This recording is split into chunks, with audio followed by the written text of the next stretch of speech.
નમસ્કાર, કેટીવી વિશેષ સાથે હું છું આપની સાથે ડોક્ટર મહેન્દ્ર જાદવ। વાત કરીએ સમાચારની તો ગુજરાત અસરગ્રસ્તોની મદદ માટે ભાજપ કોંગ્રેસ મેદાને આવ્યા છે કે જ્યાં ભાજપે જાહેર કર્યો અસરગ્રસ્તો માટે હેલ્પલાઇન નંબર, ત્યારે રાહુલ ગાંધીએ ટ્વીટ કરી કાર્યકરોને મદદ કરવા સૂચન કર્યું છે। ત્યારે મલ્લિકાર્જુન ખડગે પણ ગુજરાત માટે ટ્વીટ કર્યું છે।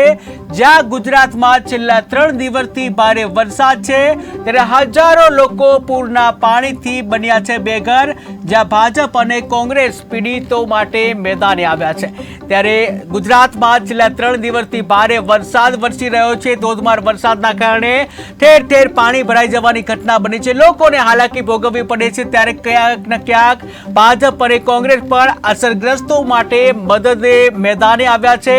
ભાજપે પણ હેલ્પલાઇન નંબર જાહેર કર્યો છે। આ સાથે કોંગ્રેસે પણ કાર્યકરોને હેલ્પ કરવા માટે, મદદ કરવા માટે આહવાન કર્યું છે। ત્યારે રાહુલ ગાંધીએ ટ્વીટ કરી કાર્યકરોને મદદ કરવા કહ્યું છે। આ સાથે જ મલ્લિકાર્જુન ખડગે પણ ગુજરાત માટે ટ્વીટ કર્યું છે। જ્યાં ટીવી સ્ક્રીનમાં તમે જોઈ શકો છો કે રાહુલ ગાંધીએ ટ્વીટ કરી અને ગુજરાતની મદદ માટે કાર્યકર્તાઓને આહવાન કર્યું છે। આ સાથે જ મલ્લિકાર્જુન ખડગે પણ મદદ કરવા માટે જે આહવાન કર્યું છે। આ સાથે ભાજપે પણ એક પ્રેસ નોટ આપી છે અને હેલ્પલાઇન નંબર જાહેર કર્યા છે। ત્યારે અસરગ્રસ્તો માટે ભાજપ અને કોંગ્રેસ બંને દ્વારા જે અસરગ્રસ્તોની મદદે આવ્યા છે, જ્યાં ભાજપ અને કોંગ્રેસે પોતાના કાર્યકરોને મદદ માટે આહવાન કર્યું છે। ત્યારે ખડગે અને રાહુલ ગાંધીએ ટ્વીટ કરી અને ગુજરાત માટે મદદ કરવા જણાવ્યું છે। ગુજરાતમાં છેલ્લા 3 દિવસથી જે વરસાદે ભારે તારાજી સર્જી છે, ઠેર ઠેર વરસાદ વરસી રહ્યો છે।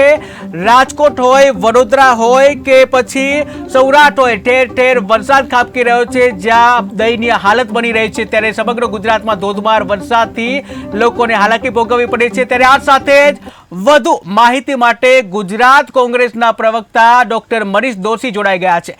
જી મનીષભાઈ, વાત કરવામાં આવે કે ગુજરાતમાં જે ધોધમાર વરસાદ વરસી રહ્યો છે, અસરગ્રસ્તોની મદદ માટે કોંગ્રેસ આવી છે, ત્યારે રાહુલ ગાંધી અને જે મલ્લિકાર્જુન ખડગેએ ટ્વીટ કર્યું છે, શું કહેશો? નિશ્ચિતપણે આ એક કુદરતી આપદા છે। ધોધમાર વરસાદ અને અમુક વિસ્તારોની, અમુક જિલ્લાઓની અંદર તો સાંભેલા ધારે વરસાદ પડ્યો છે અને અતિ ભારે વરસાદના કારણે સામાન્ય માણસ રોજ તો કમાઈને રોજ ખાનારાઓનું ગુજરાતમાં છે। ગુજરાતના લોકોને તકલીફ પડી રહી છે, પારાવાર મુશ્કેલી છે। સરકારને હું અત્યારે દોષ દેવાનો સમય એવી બધી વાત કરવાથી હું અલગ વાત કરી, એટલા માટે કે અમારા રાષ્ટ્રીય અધ્યક્ષ માનનીય મલ્લિકાર્જુન ખડગેજી, અમારા નેતા ધર્મની રાહુલજીએ સ્પષ્ટપણે કીધું કે લોકોને મદદ કરો। કોંગ્રેસનો સિદ્ધાંત છે કે લોકોને મદદ કરવા માટે જેટલી શક્ય હોય, જરૂર નથી કે અત્યારે આમ ફાયદો છે, પણ આપણે જેટલી શક્ય બને માનવતાના ધોરણે મદદ કરીએ, કોંગ્રેસ પક્ષ તરીકે મદદ કરીએ। અને એના ભાગરૂપે જ અત્યારે તમે જુઓ વિવિધ વિસ્તારોની અંદર જિલ્લાઓ શક્ય પ્રયત્ન કરીને માધ્યમ બનવાનો પ્રયત્ન કરી છે। અને તો અમે સામેથી અમારા પ્રદેશ અધ્યક્ષ માનનીય શક્તિસિંહ ગોહિલ અને અમારા વિધાનસભા કોંગ્રેસ ચાવડા બંને સ્પષ્ટપણે કીધું છે કે અત્યારે આપણે તંત્રને મદદ કરતા બનીએ, માનવ જિંદગી બચે, લોકોને ઓછામાં ઓછી તકલીફ પડે અને ખાસ કરીને બાળકો, સ્ત્રીઓ અને જે માણસો એને ઓછામાં ઓછી તકલીફ પડે, એમને જેટલી મદદ થઈ શકે એટલી કરવા માટેનો અમે પ્રયત્ન કરીશું। મુશ્કેલી મોટી છે, પાણી એટલા ભરાણા છે, દરેક માણસને 3 દિવસ જેટલો સમય થઈ જાય, બાળકોને, સ્ત્રીઓ અને વૃદ્ધો પારાવાર મુશ્કેલીનો સામનો કરે। ત્યારે અમદાવાદ શહેર હોય, જામનગર હોય કે રાજ્યના જૂનાગઢ જિલ્લો હોય, સુરેન્દ્રનગર જિલ્લો, બધી જગ્યાએ અમે પ્રયત્ન કરવાનો શરૂ કર્યો છે। અને નાની નાની મદદ કરવા માટે કોંગ્રેસજનોને અપીલ કરવામાં આવી છે। અને આજે આ જ બાબત અંગે અમારા પ્રદેશ અધ્યક્ષ સન્માનીય શક્તિસિંહ ગોહિલે પણ એક અગત્યની બેઠક અમારા તમામ વરિષ્ઠ આગેવાનોની બોલાવી છે। તમામ જિલ્લામાં તાલુકા પંચાયત, જિલ્લા પંચાયતની બેઠક સુધી લોકો માધ્યમ બને, કોંગ્રેસ મેન પોતે કરે, નાના નાની મદદ કરે। જરૂર નથી કે ક્યારે બહુ મોટી મદદ કરો, પણ નાના નાની મદદ કરો અને મદદ કરીને આપણે વધુ લોકોને કઈ રીતે મદદ કરતા બનીએ। આ મુશ્કેલી છે, આ મુશ્કેલીની અંદર ઘર્ષણ આપણે જોઈશું રાજનીતિથી ઉપર ઉઠીને કે આપ લોકોને મદદ કરતા વધુ બનો। આ સમય છે લોકોને મદદ કરવાનો।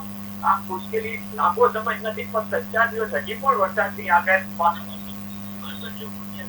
જયારે પારાવાર વરસાદ થવાનો ખાવાની પણ તકલીફ પડતી હોય તો આપણે તંત્ર તરીકે પણ મદદ કરતા બને અને એની શરૂઆત કરી છે। જી મનીષભાઈ, વધુ એક પ્રશ્ન પૂછવા માંગીશ કે જ્યાં જે 3 દિવસ જે વરસાદ ખાબક્યો છે અને ત્યારબાદ ઘણું નુકસાન પણ થયું છે, ત્યારે કોંગ્રેસના કાર્યકર્તા અને નેતાઓ કઈ રીતે મદદ કરવાના છે? અત્યારે આપણે શરૂઆત સૌથી પહેલા તો ખાદ્ય પદાર્થની થઈ છે. મોટાભાગના વિસ્તારની અંદર પાણી ભરાઈ ગયા છે. પણ પાણી ભરાવાના કારણે લોકોને તકલીફ છે. સૌથી પહેલી ખાદ્ય વસ્તુની રોજનું લાવીને રોજનું કમાના એવા માણસો બહુ બધા ગુજરાતમાં છે, એવા પરિવારો છે.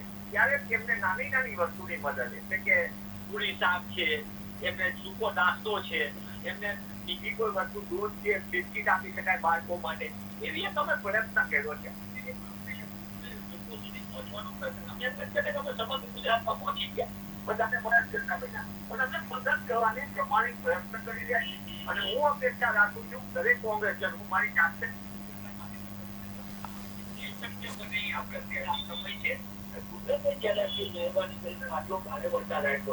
આ વરસાદ તો આપણે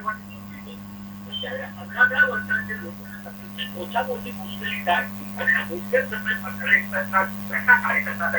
કરતા બનવાનો પ્રયત્ન કરીએ. જી મનીષભાઈ, વધુ વાત કરવામાં આવે કે ભારે વરસાદથી કેટલાક ખેતરોને નુકસાન થયું છે, લોકોની જે સંપત્તિ છે તેને પણ નુકસાન થયું છે, ત્યારે કોંગ્રેસ દ્વારા શું સરકાર તરફથી કોઈ માંગણી કરવામાં આવશે? નિશ્ચિતપણે આ સમય છે લોકોને મદદ કરવાનો. તંત્ર એટલે રાજ્યની કલ્યાણ વ્યવસ્થાની અંદર જ્યારે આવી કુદરતી આપદા હોય તેની માટેની આપણી આપદા ફંડ છે. સરકાર છેલ્લા ભૂતકાળની સમયની અંદર આપણે જોયું છે કે સરકાર જે તંત્રએ મદદ કરી એની બદલે તંત્ર લીપાથોપી કરીને આવા સમયે પણ આવી આપદામાં પણ ભ્રષ્ટાચારનો અવસર શોધતી હોય છે. એ દુઃખની બાબત છે. આપણે ભૂતકાળમાં જોયું છે ખેડૂતોને નુકસાન થયું હોય, બીજી કુદરતી આપદા હોય કે પછી કોવિડ જેવી મહામારી આવી, એમાં પણ ભ્રષ્ટાચાર નિર્મૂળ ઉપરતો. પણ તેમ છતાં હું અત્યારનો સમય રાજકારણનો નથી, અત્યાર સમય છે લોકોને મદદ કરવાનો. હું કોંગ્રેસ પક્ષ વતી સરકારને પણ વિનંતી કરું છું કે સરકાર અત્યારે મોટા મોટા કરોડો રૂપિયાની જાહેરાત કરવાને બદલે નાનામાં નાના માણસને મદદ કરતા બને, કરોડો રૂપિયામાં પોતાની છબી સુધારવાને બદલે મોટી મદદ કરતા બને કે આ સમય છે જવાબદારીનો સમય છે. સરકાર પણ એમાં મદદ કરતા બને ને કોંગ્રેસ પક્ષ પણ એમાં માધ્યમ બનશે. અમે સરકારને પણ બધી કરશું, પણ અત્યારે અમારી પ્રાથમિકતા જેટલી શક્ય બને એટલી ખાદ્ય પદાર્થો પહોંચાડવાનો પ્રયત્ન કરીએ. એટલે બીજી કોઈ મુશ્કેલીઓ છે તેને સલામત સ્તરે પહોંચાડવા માટે અમે તંત્રની સાથે રહી મદદ